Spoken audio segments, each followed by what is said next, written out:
Esse é o podcast Escuta-me, sejam muito bem-vindos. Meu nome é Michele Souza e a gente está refletindo um pouquinho aí sobre o livro de Mateus. Bora lá? Oi pessoal, e aí, firme e forte? E aqui no Instagram e também no Facebook eu tô fazendo essas mensagens, esses áudios para você poder ouvir enquanto você lava uma louça, enquanto você, sei lá, arruma a casa. Enfim, você é sua companhia e até no banheiro. Vocês estão me escutando aí no banheiro? Tamo junto! Enfim, bom, eu tô lançando essa série que vai ser várias reflexões, começando pelo livro de Mateus. Eu já falei sobre Mateus capítulo 1 e hoje eu vou falar sobre Mateus capítulo 2 e eu vou dividir essa parte 2 em algumas partezinhas menores. Então fiquem de olho aí no podcast, fiquem de olho aí na sequência, para vocês não perderem nenhuma reflexão. Beleza? Então vamos lá, hoje eu vou falar de Mateus capítulo 2, dos versículos 1 até o versículo 12. Se vocês ouvirem algum barulho de folha, alguma coisa assim, é porque eu tô lendo na Bíblia, tá, gente? Então, perdoe. Vamos lá? Mateus capítulo 2, versículo 1. Os visitantes do Oriente. Jesus nasceu na cidade de Belém, na região da Judéia, quando Herodes era rei da terra de Israel. Nesse tempo, alguns homens que estudavam as estrelas vieram do Oriente e chegaram a Jerusalém. Eles perguntaram: onde está o menino que nasceu para ser o rei dos judeus? Nós vimos a estrela dele no Oriente e viemos adorá-lo. Quando o rei Herodes soube disso, ficou muito preocupado. Então Herodes reuniu os chefes dos sacerdotes e os mestres da lei e perguntou onde devia nascer o Messias. Eles responderam: na cidade de Belém, na região da Judéia, pois o profeta escreveu o seguinte: você, Belém, da terra de Judá, de modo nenhum é a menor entre as principais cidades de Judá, pois de você sairá o líder que guiará o meu povo de Israel. Então, Herodes chamou os visitantes do Oriente para uma reunião secreta e perguntou qual o tempo exato em que a estrela havia aparecido. E eles disseram. Depois os mandou a Belém com a seguinte ordem: vão e procurem informações bem certas sobre o menino, e quando o encontrarem me avisem, para eu também ir adorá-lo. Depois de receberem a ordem do rei, os visitantes foram embora. No caminho viram a estrela, a mesma que tinham visto no Oriente. Ela foi adiante deles e parou acima do lugar onde o menino estava. Quando viram a estrela, eles ficaram muito alegres e felizes. Entraram na casa e encontraram o menino com Maria, sua mãe. Então se ajoelharam diante dele e o adoraram. Depois abriram seus cofres e lhe ofereceram presentes, ouro, incenso e mirra. E num sonho, Deus os avisou que não voltassem para falar com Herodes. Por isso, voltaram para sua terra por outro caminho. Bom, essa reflexão de hoje, eu quero falar um pouquinho sobre confiança. A gente vê aí Jesus, né, uma passagem bem conhecida do nascimento de Jesus Cristo. E a gente vê aí esses, digamos que personagens principais, né, que eram os magos do Oriente. Alguns estudos, né, falam que esses magos eram de uma religião assim, muito culta. Eles eram muito sábios, muito inteligentes e eram especializados em astrologia, medicina e ciências naturais. Então, por isso que eles observavam a natureza para poder saber alguns sinais, enfim. Sabe, não tinha nada a ver com misticismo, era ciência, né? E a visita desses magos, alguns estudos falam que Jesus tinha entre 40 dias até 2 anos assim, de idade. Não fala precisamente quantos anos Jesus tinha quando ele foi visitado por esses magos e também não fala que foram 3 magos. Então, poderiam ser 10? Poderiam ser 2?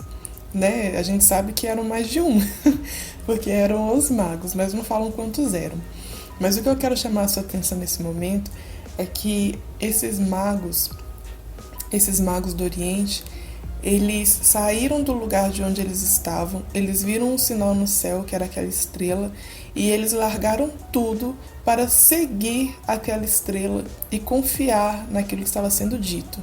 Esses magos, eles, como eu falei, eles estudavam astrologia e eles viram que aquela estrela simbolizava realmente o nascimento do Rei dos Reis, né, de Jesus Cristo. aquilo tudo que a gente fala, né? Que crente fala, Rei dos Reis, Senhor dos Senhores e tal. Enfim, esse jeito crentez que a gente tem de falar de Jesus, com muito respeito, lógico. Mas esses magos, eles confiaram, eles tinham fé, né, a crença deles de que aquela estrela realmente simbolizava o nascimento de Jesus. Eles saíram do seu comodismo e se deslocaram para outro lugar, buscando a presença, buscando conhecer a Jesus Cristo. Eles queriam saber quem era Jesus Cristo. E mais do que estar na presença de Jesus, eles ainda se dedicaram a preparar algo para levar para Jesus Cristo. Né? Que na palavra diz que eles levaram presentes para Jesus Cristo. E eu quero perguntar para você, o que você tem feito nessa quarentena, né? Nós, quarenteners, temos até um nome já. O que nós temos feito com a fé que nós temos? O que nós temos feito quando a gente sabe onde Deus está? Quando nós sabemos como podemos estar na presença de Deus? Nós estamos nesse período que nós não estamos podendo ir aos templos. Mas lembrando que o templo, os templos, somos nós. Então, aonde nós estamos, aonde nós estivermos, basta que a gente clame a presença do Senhor, que ali Ele estará. E Deus, eu acho muito louco isso, porque quando a gente quer falar com alguém importante, a gente tem que marcar horário. Às vezes é nem pessoa importante, né? Às vezes é uma pessoa necessária, tipo um dentista, um médico. Quando a gente quer falar com essas pessoas, a gente tem que passar pela secretária deles, né? Tem que marcar um horário, tem que ver se ele está disponível e tudo. Mas com Jesus não é dessa forma, com Deus não é dessa forma, Espírito Santo. Basta que a gente queira estar na presença deles, basta que a gente manifeste o desejo, você não precisa nem falar, basta você sentir que você quer falar com Deus e Ele pensa e imagina aí que Ele já aparece aí do seu lado e fala, estou aqui, o que foi? Conversa comigo. E isso é muito lindo, é muito íntimo, é muito...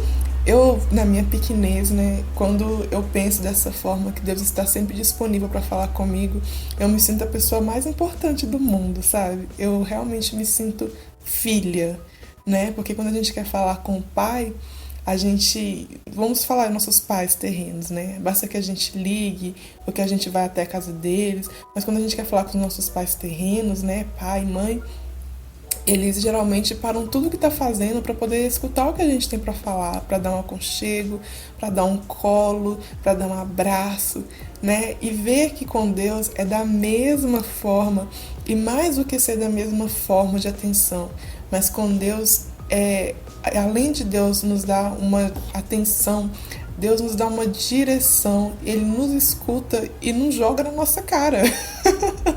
Porque a gente erra muito, nós somos muito falhas, meu Deus do céu! A gente erra tanto, mas ainda assim o amor de Deus não muda. Não importa o que a gente faça, o que a gente desfaça, o amor de Deus é sempre imparcial, o amor de Deus é sempre presente, não tem como explicar. E aí, voltando para essa reflexão aí dos magos do Oriente, a gente vê a fé que eles tinham e a disposição, a entrega que eles tinham para aquilo que eles acreditavam. Eles largaram tudo, pegaram presentes e foram não somente como curiosos, mas foram como adoradores diante de Deus. Eles foram como adoradores diante do Deus menino, diante de Jesus Cristo, que estava ali tão frágil, tão pequenininho, tão fora daquela figura fantástica de rei, cheio de ouro, cheio de aquelas pompas e tudo. Não, Jesus estava ali humilde, simples no seu nascimento, né? Mais ou menos até os seus 2 anos de idade. Jesus Cristo, até aquele presente momento ali, não tinha muito a oferecer. Jesus Cristo não tinha posses. Jesus Cristo, naquele momento do seu nascimento, ele não tinha nada que chamasse atenção. Mas os magos, eles não estavam ali pelo que Jesus podia oferecer. Eles estavam ali porque eles sabiam quem era Jesus. E só isso bastava para que eles adorassem a Ele e ainda por cima oferecessem algo para aquele Cristo, para aquele Deus que já era dono de tudo. Vocês percebem o quanto isso é tremendo, quanto isso é único, quanto isso é uau! Eu quero deixar essa reflexão para vocês. sobre a nossa obediência, né?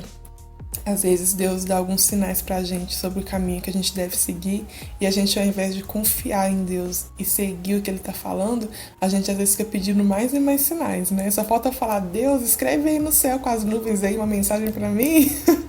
Põe um letreiro, põe faixas. A gente fica pedindo tantas confirmações e reconfirmações e mais umas só pra constar. E aí eu deixo essa mensagem pra vocês sobre confiança e mais do que confiar em Deus. O que nós temos para oferecer para Deus? Que sejam os nossos louvores, a nossa adoração e aquilo que a gente tem de mais precioso para oferecer para Deus, o nosso tempo, um tempo de qualidade, da gente sentar, largar tudo e estar ali na presença de Deus, cantando louvores, seja escutando algum hino, ou tocando algum louvor para o Senhor, ou seja, só de você estar ali escutando esse áudio, pensando em Deus. A gente tem tantas coisas preciosas no mundo para oferecer para o dono dele, mas o que nós mais temos de precioso, que ninguém mais pode oferecer, mas que Deus espera de nós, é a nossa alma, é o nosso tempo. Então se dedique ao Senhor. E nessa quarentena, você não tem mais aquela desculpa de que não tem tempo, de que você está ocupado. Eu sei que a situação que nós estamos vivendo não é fácil. Ficar em casa é difícil, principalmente sabendo que tem um vírus rondando lá fora. Mas vamos olhar isso de uma forma diferente. Vamos olhar esse momento como sendo um momento em que Deus parou o mundo para que você tivesse tempo para falar com Ele. Então chega de desculpas e vai lá falar com Deus um pouquinho. Amém? A gente se vê aí no próximo áudio. No próximo áudio eu vou continuar falando um pouquinho sobre Mateus 2. Vou falar sobre a fuga para o Egito. Então eu fico te esperando aqui, hein? Compartilha esse áudio para seus amigos. Fala para todo mundo que deu a louca na Michelle. Eu comecei a gravar esses áudios, reflexões, porque o que é bom a gente tem que dividir para todo mundo. Amém? Bom, pessoal, é isso. Um beijo pra você, trem fofo, e a gente se ouve no próximo Escuta-me.